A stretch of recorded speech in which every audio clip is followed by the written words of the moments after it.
우리 하나님 말씀 살펴보겠습니다. 하나님 말씀 에베소 6장입니다. Ephesians chapter 6 verse 10 to 15입니다. 에베소 6장 10절에서 15절까지 말씀입니다. 우리 다 찾으신 줄 알고 한 절씩 교독하도록 하겠습니다. 끝으로 너희가 주 안에서와 그의 힘의 능력으로 강건하여지고 마귀의 관계를 능히 대적하기 위하여 하나님의 전신갑주를 입으라. 우리의 씨름은 혈과 육을 상대하는 것이 아니요 통치자들과 권세자들과 이 어둠의 세상 주관자들과 하늘에 있는 악한 영들을 상대함이라. 그러므로 하나님의 전신갑주를 취하라. 이는 악한 날에 너희가 능히 대적하고 모든 일을 행한 후에 서기 위함이라. 그런즉 서서 진리로 너희 허리띠를 띠고 의의 호신경을 붙이고 평안의 복음이 준비한 것으로 신을 신고. 아멘. 하나님의 말씀입니다. 제가 어릴 때 조금 유명한 브랜드 운동화들은 뭐 나이키, 아디다스, 뭐 리복, 프로스펙스 뭐 이런 것들이 있었습니다. 그런 브랜드 운동화를 사면 학교 와서 자랑하던 시절이 있었습니다. 뭐 아디다스 운동화 샀다고, 나이키 신발 샀다고 이렇게 자랑하던 때가 있었습니다. 저는 이제 당시 시장에서 혹시 월드컵이라고 들어보셨는지 모르겠는데 월드컵이라고 하는 그 시장 브랜드 운동화를 신고 다녔거든요. 근데 뭐 저는 특별히 그것 때문에 힘들진 않았어요. 괜찮았습니다. 왜냐하면 아디다스나 나이키 운동화들이 뭐 가격이 제가 신고 있는 시장 브랜드보다는 몇 배는 더 비쌀 텐데, 근데 그 값을 주고 제가 굳이 그거를 꼭 사야 되는 이유를 제가 발견을 못했어요. 무슨 차이로 그걸 내가 사서 신어야 되는지가 이해가 잘 안 됐어요. 제가 5학년 때인가요? 그러니까 축구를 좋아해서 처음으로 축구화를 샀습니다. 너무 기분이 좋았어요. 당연히 제 축구화는 월드컵이었습니다. 네. 그러니까 그거 신고 와가지고 축구한다고 좋아하니까 친구들이 조금 좋은 거 사서 신으라고 뭐 나이키나 아디다스나 이런 축구화 신으면 좋지 않냐고. 근데 저는 그냥 그 제 시장에서 산 이 축구화가 발에 잘 맞고 편하고 저는 좋았어요. 지금도 뭐 물론 월드컵이라는 그 시장 브랜드가 있는지 없는지는 존재하는지는 잘 모르겠습니다. 근데 물론 한켠에 좋은 브랜드의 운동화를 사고 싶은 마음도 제 안에 있었어요. 그때도 제 기억이 맞으면, 기억이 정확하진 않지만 뭐 나이키나 아디다스나 이런 운동화들은 한 돈 10만 원 했던 것 같아요. 여기로 따지면 돈 100불 했다라는 거죠. 근데 사고 싶은 마음도 있지만 동시에 제 마음에 그만한 값을 주고 내가 그 신발을 사서 신어야 될 이유를 잘 모르겠더라고요. 그러니까 남들이 신으니까, 남들이 나이키 신고 남들이 아디다스 신으니까 나도 따라 신어야 된다라는 것으로는 제가 설득이 안 됐어요. 제 스스로가. 남들 신는데 내가 왜 신어야 되지? 다들 좋아하고 신으니까 내가 따라 신어야 된다라고 하는 게 저는 그게 제 스스로 납득이 잘 안 됐던 것 같아요. 이해가 잘 안 됐습니다. 만약 제가 운동선수였다면, 뭐 제가 육상을 했다거나 뭐 축구를 했다거나, 만약 제가 그런 운동선수였다면 제가 뭐 알바를 하든 무슨 수를 써서라도 비싸도 더 좋고 기능이 좋은 운동화를 사서 신으려고 했을 겁니다. 근데 저는 기껏 해봐야 친구들이랑 취미로 축구하는 정도였습니다. 운동선수 한 적이 없습니다. 필요하면 좋은 운동화 신어야 된다고 생각합니다. 그만큼 발을 잘 보호하고 부상을 또 막고 발을 편하게 해주고 운동함에 있어서 정말 그 기능을 원활하게 발을 또 운동하는 그 능력치를 최대한 잘 끌어올릴 수 있다면 좋은 운동화 신어야 된다고 생각합니다. 그만큼 튼튼하고 좋은 운동화이기 때문이겠죠. 제가 실제로 본 실제로 본 신발 중에 제일 튼튼한 건 그 캐나다 포스 일하는 분들 보니까 쇠가 떨어져도 이렇게 문제가 없을 것 같은 그런 신을 신고 일을 하시더라고요. 왜 그런 신을 신을까 생각해 보니까 택배나 이런 거 보면 작은 물품도 있겠지만 크고 무거운 것도 있잖아요. 그거 나르다가 발에 찍으면 얼마나 큰 부상을 입겠습니까? 그래서 거기서 나오는 신을 보니까 진짜 튼튼하더라고요. 보니까 뭘로 찍어도 크게 부상당할 것 같지 않은 아주 튼튼하고 좋은 신발 같았습니다. 그렇게 발을 잘 보호하는 신발 같았습니다. 여러분, 우리가 지금 하나님의 전신갑주를 살펴보고 있어요. 이 마지막 때에 사단의 공격들, 사단의 전략들, 사단의 어떤 이 공격들을 우리가 어게인스트 하기 위해서 하나님의 전신갑주를 입어야 되죠. 우리가 좀 쭉 살펴보고 있는데 한번 생각해 보면 좋겠어요. 여러분, 방패도 들고 있어요. 칼도 들고 있어요. 투구도 쓰고 있어요. 흉배도 붙이고 있어요. 그런데 딱 보면 야, 진짜 저렇게 싸우면 이길 것 같다. 엄청나게 좋아 보인다.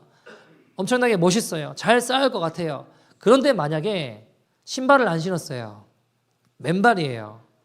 5발자국 가다가 가시가 있는데 발을 밟았어요. 발에 가시를 밟았어요. 어떻게 될까요? 멋있게 쫙 차려고 있는데 전혀 그 멋있는 모습은 온데간데 없이 발을 붙잡고 땡바닥 구를 거 아닙니까? 그리고 구를 거 아닙니까? 여러분, 발을 보호하지 않으면요, 아무리 좋은 갑옷을 입고 있다고 해도 제대로 싸울 수가 없어요. 전투력을 상실할 수밖에 없습니다.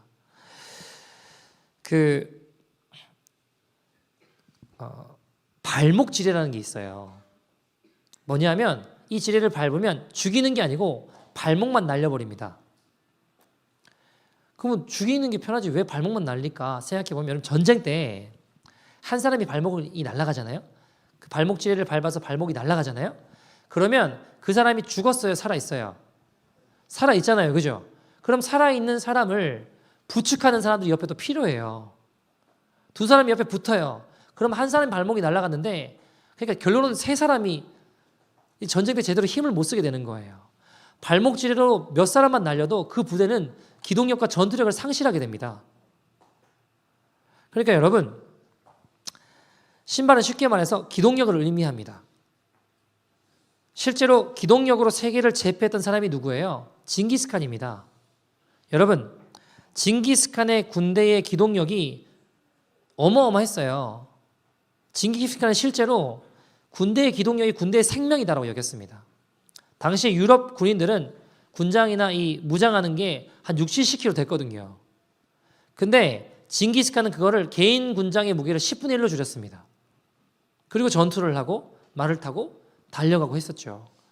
실제로 여러분 좋아하는 그 비프 저키, 육포 같은 것도 이때 이 친구들이 징기스칸이 전쟁 어떤 그 식량으로 만든 거거든요. 그래서 그거를 가볍고 편하게 보관이 용이하고 전쟁할 때 이 식량으로 충당할 수 있는, 여러분 전쟁할 때 제일 중요한 것 중에 하나 보급로잖아요. 보급로 끊어지면 다 죽거든요. 근데 이동하고 보관하고 하기 용이한 이 육포 같은 것들로 이 전쟁을 치러 나갔다고 합니다. 여러분, 자, 사단의 목적은 발목 지뢰처럼 우리의 기동력을 떨어뜨리고 발목을 묶어두는 거예요. 뭘 하지 못하도록 하는 걸까요? 오늘 본문에 의하면 15절에 보니까 뭐라고 이야기하나요? 평안의 복음이 준비된 것으로 신을 신고. 뭘 하지 못하도록 하는 거예요? 평안의 복음을 전하지 못하도록 우리의 발목을 묶어두는 거예요. 여러분, 평안이라는 단어의 원어를 보면 에이레네라는 단어로, 헬라어로 에이레네라는 단어인데, 이 뜻은 평안이라고도 해석되지만 평화 또는 평강으로도 번역할 수 있습니다. 구약의 히브리어로 살펴본다면 샬롬이라는 단어가 될 수 있겠죠. 실제로 여러분, 우리 오늘 본문을 공동 번역으로 보면 평안의 복음이 아니라 평화의 복음이라고 이야기를 되어 있어요. 자, 여러분, 그럼 여기서 말하는 평안은 무슨 이야기를 하고 싶은 걸까요? 우리가 지금 에베소 6장의 말씀을 보고 있어요. 여기서 말하는 평안이라고 하는 건 에베소 2장에 이미 다 설명을 했습니다. 어떤 이야기일까요? 십자가로 하나님과 화목하게 하신다고 했습니다. 그러니까 하나님과의 평안을 이루는 겁니다. 그리고 거기서 나아가서 이방인과 유대인들, 절대로 간격이 메어질 수 없다고 생각하는 이방인과 유대인의 간격을 메우는, 십자가로 메우는 것이 평안입니다. 그들에게 평안을 이루셨어요. 십자가를 통해서. 이 평안의 복음을 이야기하는 거죠. 마태복음 5장 9절에 보시면 화평케 하는 자는 복이 있나니 그들이 하나님의 아들이라 일컬음을 받을 것이며 라고 이야기했습니다. 화평케 하는 순서가 있어요.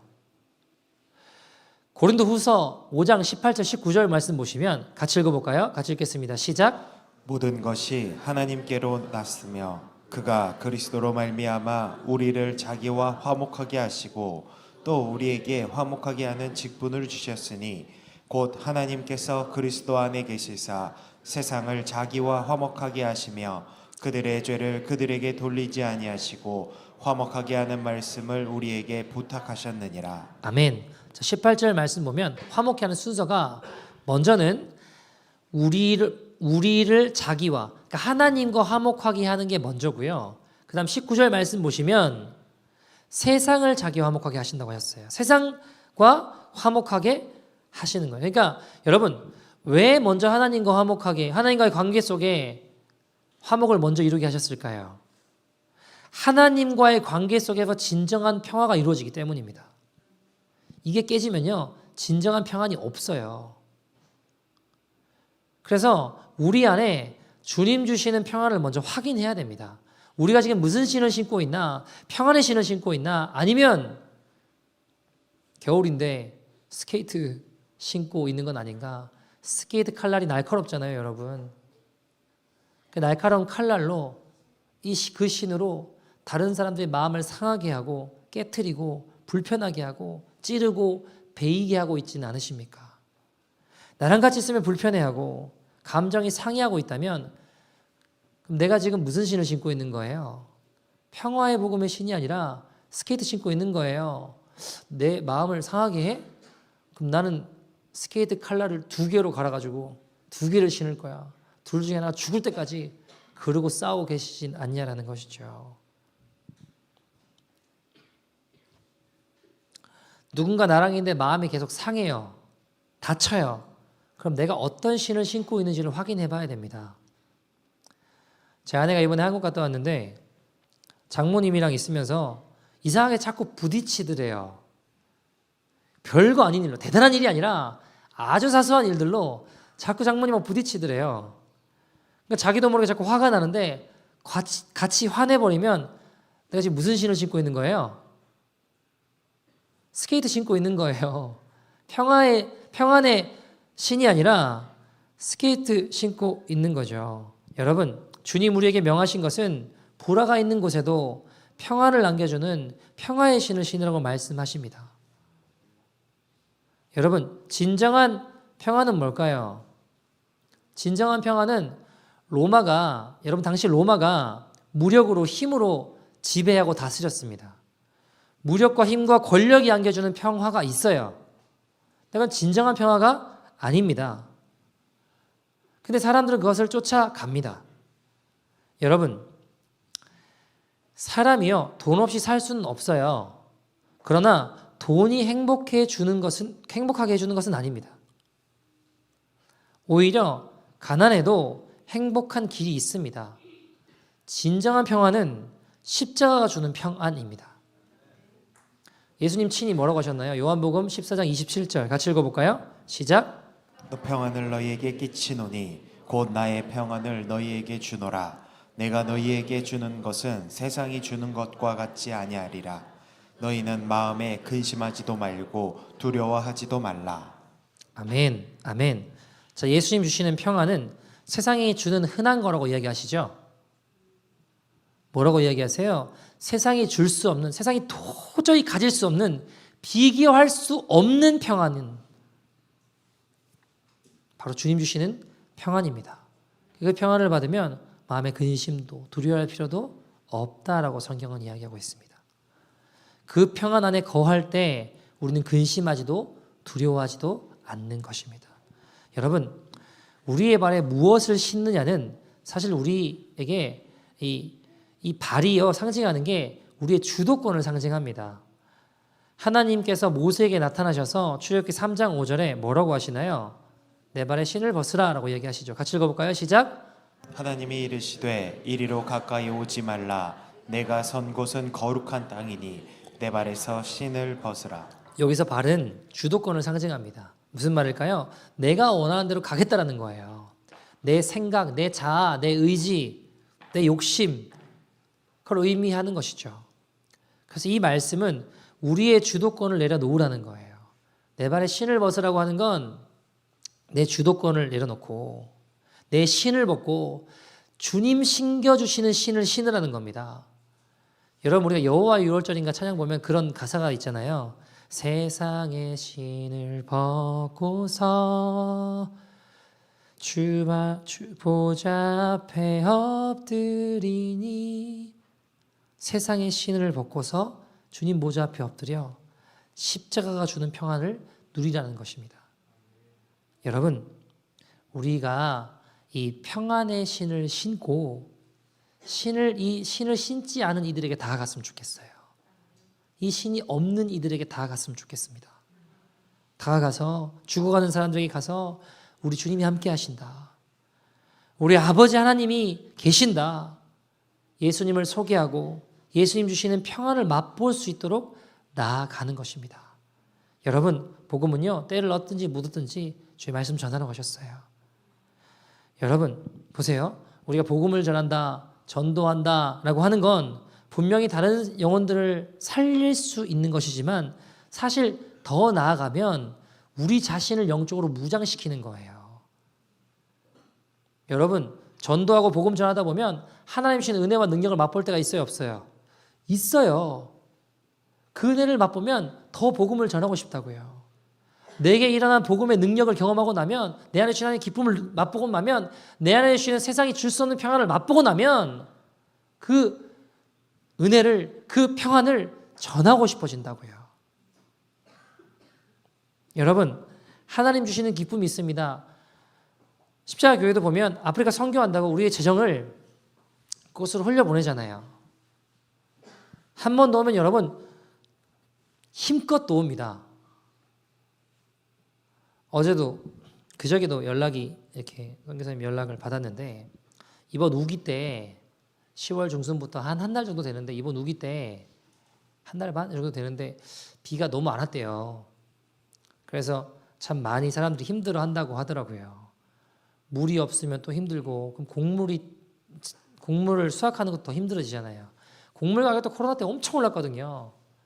이건 뭐 상상할 수 없을 만큼 많이 올랐는데, 올해만 해도 불과 몇 달 만에, 올해 한 5-6달 만에 거의 한 70% 이상 더 올랐다고 하더라고요. 그러니까 그걸 제가 보니까, 야, 가난한 사람들은 진짜 힘들겠구나. 그래서 선교사님들이 교회를 통해서 이제 식량을 사서 가난한 가정들을 나눠줘요. 절반은 교회 안에 가난한 가정 사람들을 위해서 나눠주고, 또 나머지 절반은 거기 이제 무슬림 지역이니까 무슬림 가정들 중에 가난한 사람들에게 나눠 주신다고 해요. 근데 재미있는 일들이 벌어지는데 뭐냐 하면, 여러분, 무슬림들은 자기 동네에 교회가 들어오는 걸 좋아할까요? 싫어할까요? 싫어하죠. 좋아할 리가 없죠. 근데 여러분, 이번에 교회가 이렇게 막 식량들을 나누는 것을 보면서 무슬림 마을에서 뭐라고 하냐면, 요즘 교회가 들어왔으면 좋겠다 그런데요, 무슬림들이. 왜냐하면 무슬림들도 알거든요. 교회가 넉넉해서 나누는 게 아니라는 걸 알아요. 넉넉하지 않음에도 마을에 가난한 사람들에게 나눈다는 것을 무슬림도 아는 거예요. 이원철 선교사님도 20여 년 사역하시면서 이런 일은 처음이래요. 무슬림들이 교회에 들어왔으면 좋겠다고 하는 건 처음 겪어본 일들이래요. 하나님 복음이 증거되고 그 사랑이 흘러가고 평안의 복음이 나아가고 있다는 것들을 보게 되었습니다. 참 감사한 일이죠. 얼마나 기쁜 일입니까? 여러분, 우리의 헌신으로 죽어가던 영혼들이 살아나니까, 사단은 그러니까 우리의 발목을 자꾸 묶어두려고 하는 거예요. 우리를 자꾸 막으려고 합니다. 움직이지 못하게. 사도행전 보면 그런 일들이 엄청나게 많이 일어나거든요. 많잖아요, 보면. 사도들의 발을 묶어놓고 복음 증거하는 것들을 묶어놓으려고 하는 일들이 너무 많습니다, 여러분. 근데 여러분, 우리가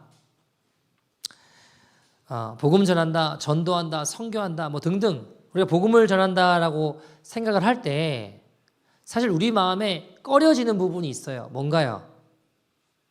내가 완전히 온전히 잘 변화돼야지 복음 전하지. 그런 착각이 있다고요. 여러분 한번 생각해 봅시다. 교회에 뭐 전도를 받아서 나오고 여러 가지 루트들로 교회에 와서 하나님 만나게 되고 예수 믿게 되고 변화된 사람들을 보세요. 그 사람들 전도 온 사람들이 정말 다 온전히 변화됐기 때문에 예수 믿게 됐나요? 그런 경우도 있겠지만 그렇지 않은 경우가 더 많더라고요. 제가 보니까. 어떻게 이상하게 친구 따라왔다가 부족하지만 미약하지만 그 영혼을 향한 간절히 기도하는 눈물을 주님 보시고 역사하시는 경우들이 더 많더라고요. 여러분 제가 곰곰이 생각해 봤거든요. 예전에는 예수를 믿는다, 교회를 다닌다 그래가지고 막 핍박당한 아내를 핍박하고 심지어 두들겨 패고 이런 일들도 있었어요. 그래서 옛날에는 보면 아내가 교회 갔다 그러길래 또 두들겨 패려고 잡으러 교회 왔다가 하나님 은혜 경험하고 예수 믿고 변화되는 경우들도 있었어요. 그냥 어떻게 놀러 왔다가 예수님 믿게 되는 사람들도 있었어요. 그뿐만 아니라 제가 아는 어떤 분은 집 키를 안 들고 나가서 그 어머니가 교회에서 기도하고 계신데 집 키 받으러 이렇게 교회 와서 기도하고 계신데 집 키 받아서 나가는데 주님이 돌아섰는데 뒤에다가 주님이 말씀하시더래요. 그래서 예수 믿게 된 분도 계십니다. 여러분 심지어 자기를 전도한 친구는 교회에 없고 그 친구는 세상으로 가고 자기만 교회에 남아서 예수 믿은 사람들도 봤습니다. 여러분 사도행전에 보면 모여서 예배드린다, 뭐 구제한다라고 해서 로마가 이 크리스천들을 핍박하지 않았어요. 구제할 때는 오히려 칭찬했습니다. 대단한 사람들이라고 박수를 보냈습니다. 근데 언제 핍박받았나요? 그들이 돌아다니면서 뭐 할 때요? 복음 전할 때 예수님의 이름을 증거할 때부터 핍박이 시작됐다고요. 여러분 더 놀라운 사실은 그때 제자들이 뭐라고 이야기하나요? 핍박하니까 아유 그래 우리 좀 그만해야겠다 했나요? 사도행전 4장 20절 제자들이 이렇게 이야기했어요. 같이 읽어보죠. 시작. 우리는 보고 들은 것을 말하지 아니할 수 없다. 우리는 보고 들은 것을 말하지 아니할 수 없다. 우리가 본, 우리가 경험한, 우리가 예수 그리스도를 말하지 아니할 수 없다. 우린 그분을 증거할 수밖에 없다. 라고 이야기하는 거예요. 여러분 말했기 때문에 핍박당했고 말했기 때문에 잡혀갔다는 겁니다. 우리도 계속해서 외쳐야 돼요.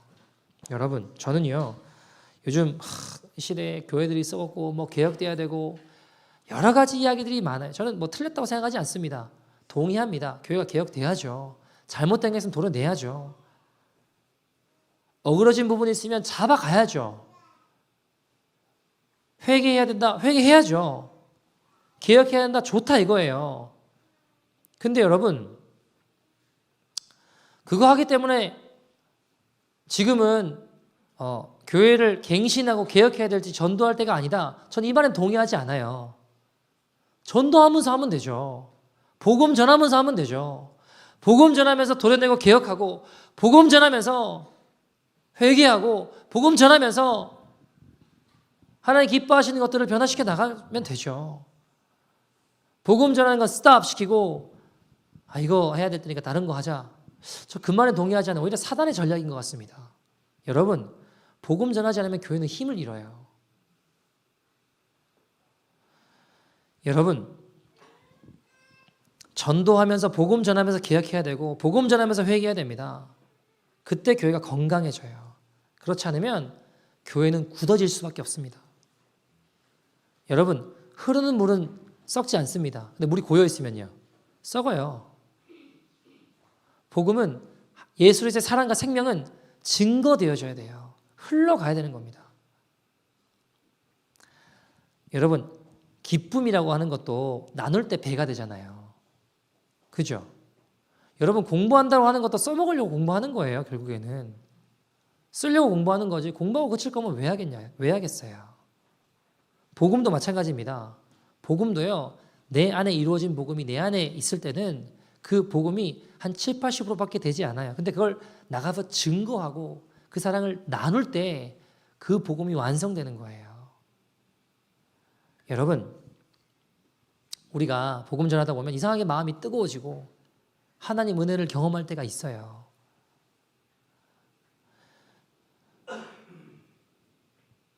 근데 그 좋은 걸 왜 나 혼자만 경험해야 되나? 다 같이 맛봐야죠. 여러분, 우리가 정말 복음이 들어가기 힘든 곳, 어려운 곳, 그런 곳에 복음이 전해지고 고난 가운데 믿음으로 기뻐하고 승리하는 자들을 보면 가슴이 뜨거워지잖아요. 가슴에 불이 붙어요. 복음 전하는 게 우리에게 이런 새로운 힘을, 능력을 준다라는 것입니다. 여러분, 복음은 계속해서 움직여야 합니다. 머물러 있어서는 안 됩니다. 그럼 복음을 누가 움직일 수 있냐? 제가 가만히 보니까 삶 속에서 하나님과 깊은 만남이 있는 사람이 복음을 움직이더라고요. 여러분, 전도라고 하는 거, 복음을 전한다고 하는 거는 어떻게 보면 훈련은 아닌 것 같아요. 그러니까 도움은 될 수 있어요. 뭐 전도 폭발이든 뭐든 도움은 될 수 있지만 진짜 복음 전한다고 하는 건, 복음이라고 하는 건 목마름 같아요. 목마름 있으면 찾게 되고 전하게 되더라고요. 제가 한 번은 한국에서 지하철에서 전도를 하는데 막 이제 복음을 전했죠. 쭉 걸어가면서 다음 칸으로 가면 복음 전하는데 어떤 분이 일어나더니 막 욕하시더라고요. 가만히 좀 있으라 그러면서 막 욕하더라고요. 제가 죄송합니다 하고 그 다음 칸 또 했어요.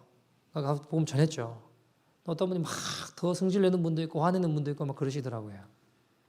여러분, 저도 사람이에요. 칭찬받고 싶고 좋은 말 들으면 좋고 행복합니다.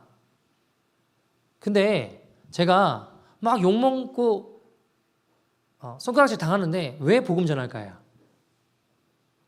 왜 복음 전할까요? 여러분, 디모데후서 2장 3절 4절 보시면 이렇게 이야기해요. 같이 읽어볼까요? 시작. 너는 그리스도 예수의 좋은 병사로 나와 함께 고난을 받으라. 병사로 복무하는 자는 자기 생활에 얽매이는 자가 하나도 없나니 이는 병사로 모집한 자를 기쁘게 하려 함이라. 왜 하냐면요, 모집한 자를 기쁘게 하고 싶어서요. 저를 병사로 군사로 부르신 하나님을 기쁘게 하고 싶으니까 하는 거예요. 병사로 다니는 자는 자기 생활에 얽매이는 법이 있대요, 없대요? 없다라고 성경은 이야기합니다. 그리스도의 좋은 군사로 예수님과 함께 고난을 받으라고 하셨어요. 여러분, 우리 인생에 예수님을 따라가는데 고난이 없다? 그럴 수가 없어요. 예수님 따라가면 그분과 함께 고난의 자리도 함께 가는 거예요. 여러분, 진돗개는 주인을 위해 생명을 바칩니다. 그죠? 평생 한 주인만을 섬기며 변함없이 한결같이 충성합니다. 저는 이 모습이 우리들의 모습이 되어야 한다고 생각합니다. 하나님만 섬긴다고 말은 하지만 혹시 자존심이라고 하는, 내 자아라고 하는, 내 창피함이라고 하는 다른 주인도 섬기고 계시지는 않으십니까? 예수님만이 나의 주인입니다 라고 이야기하지만, 입술로 고백하지만 삶의 이면에는 온갖 더러운 죄악들 우상 삼아 살아가고 계시지는 않으십니까? 우리가 이런 모습을 벗어버려야 된다는 겁니다. 왜요? 모집한 자를 기쁘시게 하기 위해서. 한 주인만 섬기는 저와 여러분 되기를 소원합니다. 그래야 우리의 신앙이 건강해져요. 여러분, 복음 전할 때요, 주님 주는 기쁨이 있어요. 은혜가 있습니다. 제가 지하철에 이렇게 막 타고 전도하고 욕 먹고 가다가 다음 칸 넘어갔는데, 전도를 하는데 어떤 청년이 오더니 샌드위치하고 음료수를 주더라고요. 물론 그러면서 이제 고맙다고 끝까지 승리하시라고 이야기하더라고요. 물론 아침을 못 먹기 때문에 먹을 게 생겨서 기쁜 마음도 있지만, 그거보다 고맙다고 끝까지 승리하라고 하는 말이 꼭 우리 주님이 해주시는 말 같아서 기뻤어요. 주님이 고맙다고 끝까지 승리하자고 하시는 것 같아서 참 기쁘더라고요. 세상을 다 얻은 것 같더라고요. 여러분, 노방전도를 하건 뭐 친구들 전도하건 뭐 어쨌든 우리가 그리스도의 사랑을 전할 때 어려움이 있을 수 있어요. 토요일에 전도하다 보면요, 노방전도 막 복음 전하다 보면 가운데 손가락을 열심히 날리는 분들이 있습니다. 근데 여러분 그때 주님 주시는 기쁨도 있어요. 가운데 손가락을 날리는 분도 있지만 엄지척하고 가시는 분들도 꽤 계시고요. 여러분 제가 목회를 하다 보니까 교인이 몇 명이 되냐 그렇게 중요하진 않더라고요. 50명이건 100명이건 1000명이건 사람들 봤을 때는 세상이 봤을 때는 그게 중요한 걸 수 있는데요. 숫자 바뀌는 거지 뭐가 다르겠습니까? 중요한 건 하나님 뭐라고 말씀하시냐 중요한 거 아니에요? 예를 들어 여러분 제가 1000명을 목회를 하는데 천국 2명 갔어요. 그럼 그건 책망받을 일이라고요. 그렇지 않겠습니까? 여러분 그럼 저 목회하는 게 너무 행복하거든요. 너무 좋아요 목회하는 게. 제 가슴을 왜 이렇게 뛰게 하고 왜 이렇게 좋게 하는 게 뭘까요? 교인이 몇 명이 됐다가 아니라요. 하나님과 만나는 만남이 저를 기쁘게 한다고요. 그 은혜가 제 안에 넘치니까 그게 너무 행복한 거예요. 그게 능력입니다. 하나님 앞에 기도할 때 주시는 그 은혜들, 하나님 주시는 능력들, 주님 주시는 감격들, 하나님과의 만남을 사모하는 뜨거움들. 여러분 모세가 시내산에서 하나님의 영광을 보았습니다. 그리고 그 다음 곧바로 모세가 엎드려 하나님 앞에 뭐라고 기도하냐면 출애굽기 33장에 주님의 영광을 보여주십시오라고 기도해요. 우리 그런 생각할 수 있죠. 아니 한번 봤으면 됐지. 뭐 또 보여달라고 하나 하나님의 영광을. 여러분 주님의 영광을 본 자는 그 기도를 할 수밖에 없어요. 정말 주님의 영광을 보면 다른 것이 보이지가 않아요. 그 영광을 또 맛보고 싶은 거예요. 그러니까 그 맛을 보고 나면 그럴 수밖에 없는 거예요. 여러분 예수 믿는 사람을 정말 예수 믿는 사람들을 보세요. 고난 가운데보다 기쁘다고 해요. 말이 안 되잖아요. 고난 가운데 왜 기뻐요? 사도들은 예수의 이름 때문에 능력받고 어려움 당하심을 합당한 줄 여긴 것을 기뻐했다고 이야기를 해요. 기쁜 척하는 게 아니고 정말 기쁜 거예요. 왜요? 고난을 이기고 참된 기쁨을 맛보게 하는 능력이 그들 안에 있기 때문입니다. 뭐든지 다 이길 것 같아요. 뭐든지 다 하나님 뜻이라고 하고 다 극복하고 항상 기쁘고 항상 감사하다라고 입에 달고 살아갑니다. 그런데 여러분 왜 교인들 안에 교회 안에 문제가 되는가? 왜 그럴까요? 이 하나님에 대한 기쁨, 하나님에 대한 감격, 하나님의 영광을 맛보는 하나님 만남에 대한 사모함 이런 것들이 사라지게 되니까 교회가 무력해지고 교회가 위기 가운데 빠지는 겁니다. 여러분 모세 보시면요. 신명기 34장 10절에 보시면 이렇게 이야기해요. 같이 읽어볼까요? 시작. 그 후에는 이스라엘 모세와 같은 선지자가 일어나지 못하였나니 모세는 여호와께서 대면하여 아시던 자요. 여러분 모세의 강력한 힘의 원천이 어디에 있느냐? 바로 여기에 있었습니다. 하나님과 대면하였다. 페이스 투 페이스. 하나님과 친밀하게 그 은혜를 맛보며 주님의 영광을 맛본 거예요. 그런 경험이 있으면 강해질 수밖에 없습니다. 그런 경험이 있으면 이길 수밖에 없어요. 여러분 예배 가운데 회개의 은혜를 경험하고 하나님의 은혜를 경험하고 변화되는 일들 그 은혜들을 맛보잖아요. 그러면 예수님을 또 생각해요. 예수님을 또 생각해요. 예수님을 또 생각하게 됩니다. 그게 고역일까요? 억지로 막 예수님 생각하는 걸까요? 아니요, 여러분. 기쁨입니다. 좋아서 하는 거예요. 예배에 대한 사모함이 있어요. 왜요? 하나님과 만남에 대한 사모함이 있기 때문입니다. 하나님과 가까이 지내는 몸부림이 있어요. 왜요? 그 가운데 하나님의 마음을 알게 돼요. 하나님의 심정을 알게 돼요. 그러면 그 주님 향해 예수님 전하기 위해 나아가게 되더라는 겁니다. 하나님 마음이 어때요? 죄인을 향한, 잃어버린 영혼을 향한, 잃어버린 양을 향한 주님의 애타는 심정을 경험하게 되면 복음을 전하지 말라고 해도 전하게 된다고요. 여러분, 그러니까 중요한 건 하나님을 가까이하고 하나님을 만나는 것을 통해서 어디까지 가야 돼요? 복음을 전하고 증거하고 전도하고 선교하고 까지 나아가는 거예요. 근데 여러분, 우리가 교회가 무엇을 놓쳤을까요? 하나님과의 만남으로부터 시작되는 것이 아니라 다른 불순물들이 동기가 돼서 자리매김, 우리 마음 가운데 자리매김했다는 게 문제라는 겁니다. 다른 불순물들의 마음을 빼앗겨서 교회에 와도 그저 내 안위와 내 도움에 필요한 알라딘 램프 진위 정도로 하나님을 전락시켜 버리니까 교회가 복음의 본질을 잃어버리게 되는 겁니다. 여러분, 우리가 무엇에 집중해야 될까요? 하나님과의 만남입니다. 그 만남을 통해 복음을 전파하는 자리로, 평안의 복음을 전하는 자리로 무슨 대가를 지불해서도 나아가야 되는 것입니다. 저희 교회에 어떤 한 아이가 학교에서 이렇게 복음을 막 열심히 전하는가 봐요. 되게 어린 아이인데 얘가 자꾸 하나님 이야기를 자꾸 이렇게 하니까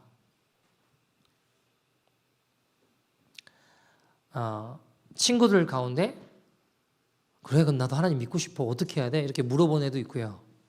근데 여러분, 애들은 그렇게 복음 전하고 듣고 경험하고 알지만 그걸 들은 예수님 안 믿는 부모들은 다 좋아하는 건 아닐 거 아니에요. 그죠? 싫어하는 부모가 있을 수 있는 거 아닙니까? 그러니까 학교에다가 리포트를 하는 거예요. 얘 막 이런다고 그러고 막 리포트하고 못하게 해달라 그러고. 그러니까 놀이터에서 놀면서도 전도해요. 하나님 살아계시다고. 놀이터에 놀면서도 하나님 막 전해, 예수님 막 전해요. 복음 전해요. 그러니까 놀이터에 놀다가 학부모들이 얘의 모습을 보고 그게 이제 싫은 부모도 있을 거 아닙니까?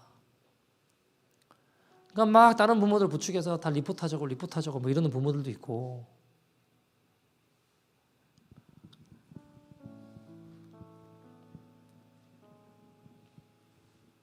근데 이 아이는 복음 전해요.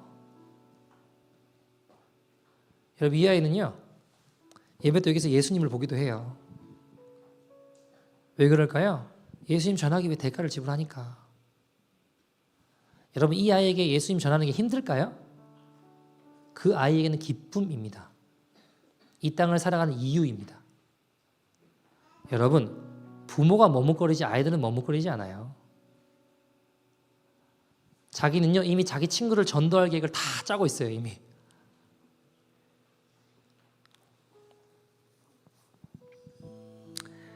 제가 가해를 이렇게 보면서 전에 교회 다른 어떤 아이도 그랬거든요. 교회에서 이제 복음 전하고 싶어서 학교 가서 복음 전하다가 참 많은 어려움을 겪었어요. 왕따도 당하고, 겨울이 되면 이제 쉬는 시간에 애들 내보내잖아요. 그럼 애를 막 괴롭힌다고 막 애를 막 눈도 막 먹이고 모자도 뺏어가고 여러 가지 어려움들이 있었어요. 복음 전한다고. 다 뺏기고 다 어려웠죠. 근데 멈추지 않았어요. 왜 그런지 아세요? 보고 들은 것을 전하지 않을 수 없으니까. 보고 들은 것을 전하지 않을 수 없으니까. 내가 본 예수님, 내가 만난 예수님, 내가 들은 예수님을 전하지 않을 수가 없으니까요. 귀한 믿음의 사람으로 성장해 나가는 것을 봅니다. 왜 그럴까요? 내 인생의 모든 방황을 끝내는 참된 기쁨, 참된 평안을 전하지 않을 수 없기 때문입니다. 사도들이 이야기하잖아요. 보고 들은 것을 전하지 않을 수 없다. 여러분, 아이들뿐만 아니라 우리의 심령이 그렇게 주님으로 불타올랐으면 좋겠습니다. 평안의 복음의 신을 신고, 여러분 어떤 신을 신고 계십니까? 우리가 신는 신은 평안의 복음의 신입니까? 아니면 그리스도의 평안과 사랑을 전하는 그 신입니까? 아니면 날선 날카로운 칼을 지니고 있는 스케이트 같은 신이십니까?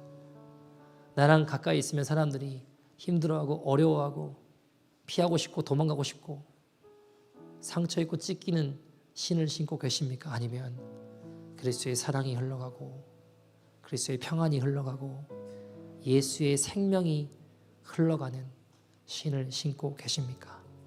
여러분, 우리 모든 성도님들이 평안의 복음이 준비된 신을 신고 복음 증거하기를 소원합니다. 어디서부터 출발된다고요? 하나님과의 만남으로부터 출발됩니다. 하나님 만나는 체험입니다.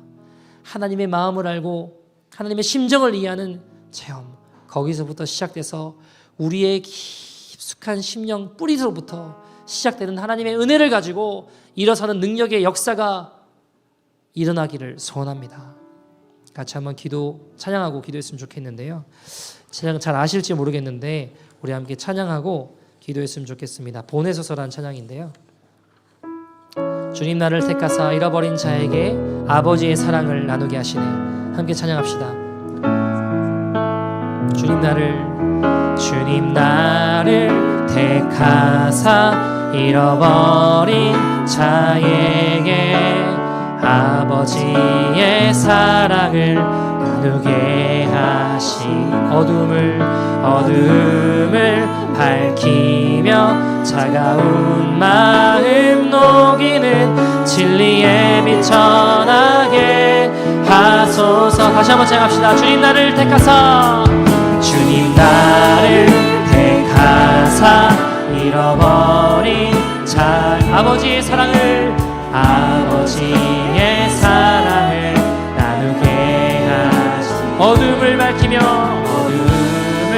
밝히며 차가운 마음 녹이는 진리의 빛 전하게 하소서. 보내소서 시련이 찾아올 때도 주님의 눈물 기억하게 하소서. 보내소서 주께서 가신 길을 나도 걸어가게 하소서. 성령으로 임하사 소망 없는 자에게 생명의 그 말씀을 전하게 하시. 목자 없는 양같이 방황하는 저들에게 주의 사랑 전하게 하소서. 보내소서 시련이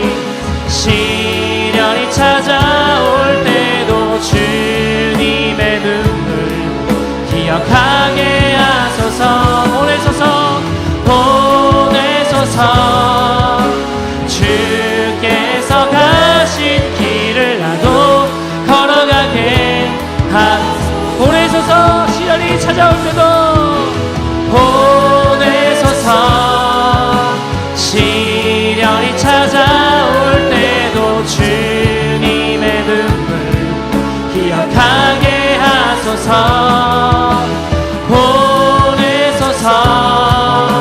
주께서 가신 길을 나도 걸어가게. 주가 일하시네.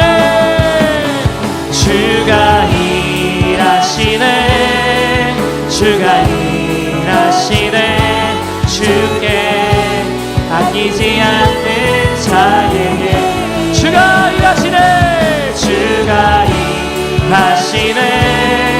주가 신뢰하며 주의 복음 들고 걷는 자들에게 려걷는 자.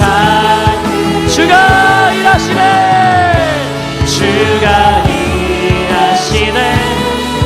주님 평안의 신을 신고 평안의 복음의 신을 신고 주님 앞에 나가는 자들 가운데 주님이 일하십니다. 주가 일하시네.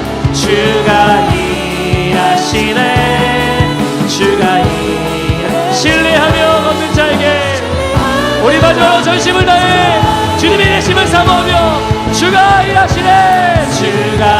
하나님 내가 이 시간 주님께 아끼지 아니하며 하나님 낯선 검이든 신을 벗어내고 나의 모든 신을 벗어내고 내 주도권을 내려놓고 주님 허락하신 평안의 복음의 신을 신고 주님 향해 신뢰하며 걸어가는 자들 가운데 주의 예심을 맛볼 수 있는 믿음의 인생 되게 하여 주시옵소서. 우리 다같이 주의 이름 부르고 동서로 기도합니다. 주여